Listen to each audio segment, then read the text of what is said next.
Hello friends, स्वागत है आपका ज़रूरी बातें @खबरें में।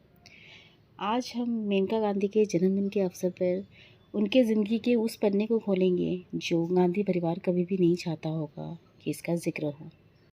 इंदिरा गांधी और मेनका गांधी के बीच जो सुंदर सा सास बहू का रिश्ता था, वो कैसे संजय गांधी की मौत के बाद पॉलिटिसाइज्ड हो गया और फिर धीरे धीरे वो टूट गया।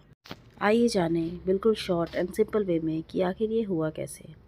23 जून 1980 को संजय गांधी, जो कि खुद एक पायलट थे, वो एरोप्लेन उड़ा रहे थे। तभी कुछ अचानक से डिस्टर्बेंस हुआ और एरोप्लेन क्रैश हो गया। और तब कांग्रेस पार्टी ही नहीं, पूरा का पूरा हिंदुस्तान उथल पुथल हो गया, क्योंकि कांग्रेस उसी साल जीता था, लेकिन चुनाव का जीत एक मातम में बदल गया। लेकिन देश को संभालना था तो किसी को तो कुर्सी में बैठना होगा। इंदिरा गांधी चाहती थी कि राजीव गांधी इस कुर्सी में बैठे, लेकिन राजीव गांधी का पॉलिटिक्स में कोई भी इंटरेस्ट नहीं था। उन्हें बहुत मनाया गया, फाइनली वो माने तो, लेकिन ऐसा कहा जाता है कि उन्होंने बहुत सारी शर्तें रखी थी, जिसमें से एक शर्त ये भी थी कि मेनका गांधी को उस घर से निकाला जाए। पर इंदिरा गांधी के लिए ये सब करना इतना आसान नहीं था, पॉलिटिक्स एंगल से तो बिल्कुल भी नहीं।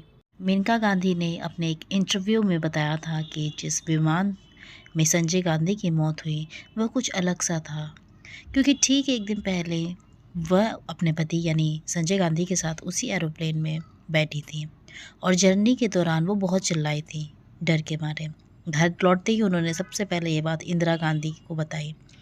अपने सास से उन्होंने रिक्वेस्ट किया कि संजय गांधी को प्लीज़ मना करे, इस एरोप्लेन में ना बैठे, वो और कोई भी विमान पे बैठ जाए लेकिन ये वाला ना चलाए।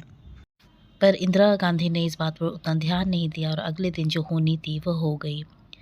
मेनका गांधी इंदिरा गांधी से तो नाराज़ थी ही, पर ये सब कुछ मन ही मन था। लेकिन जब इंदिरा गांधी ने राजीव गांधी को संजय गांधी के वारिस के रूप में पेश किया तो ये नाराज़गी सामने आने लगी। फिर वही सास बहू या घर घर की कहानी शुरू हो गई। मेनका गांधी के अनुसार संजय गांधी की मौत के बाद उनका ससुराल के हर लोग चेंज हो गए, चाहे वो राजीव गांधी हो या इंदिरा गांधी हो। इनफैक्ट एक बार तो उनको ये भी सुनने को आया था कि लोगों ने सवाल किए थे, परिवार के लोगों ने, कि मेनका गांधी कैसे बच गई। इंदिरा गांधी मेनका गांधी के बीच में एक तरह का शीत युद्ध चल रहा था, पर बात अभी तक बंद कमरे में ही थी। लेकिन मार्च 1982 में लखनऊ में एक समारोह में इंदिरा गांधी ने के मना करने पर भी मेनका गांधी ने उस समारोह में गई और संजय गांधी की लेगेसी को बरकरार रखने के लिए दमदार भाषण दिया। वहाँ की जनता उनसे बहुत प्रभावित हुई। यही इंदिरा गांधी को जब इस पूरी घटना के बारे में पता चला तो उन्हें बहुत ज़्यादा गुस्सा आया। उन्हें ये कुछ इस तरह का था जैसे कटे में नमक छिड़कना। वापस इंडिया आकर उन्होंने मेनका गांधी पर गुस्सा निकाला। मेनका गांधी को घर छोड़ने कर जाने के लिए भी कहा गया। अपने एक इंटरव्यू में मेनका गांधी ने बताया कि जब मेनका गांधी ने बोला कि यह मेरा भी घर है, तब इंदिरा गांधी का जवाब कुछ इस तरह से था, संजय गांधी से मैं तुम्हारी शादी कभी भी नहीं होने देना चाहती थी, लेकिन अब तुम ये घर छोड़कर जाओ।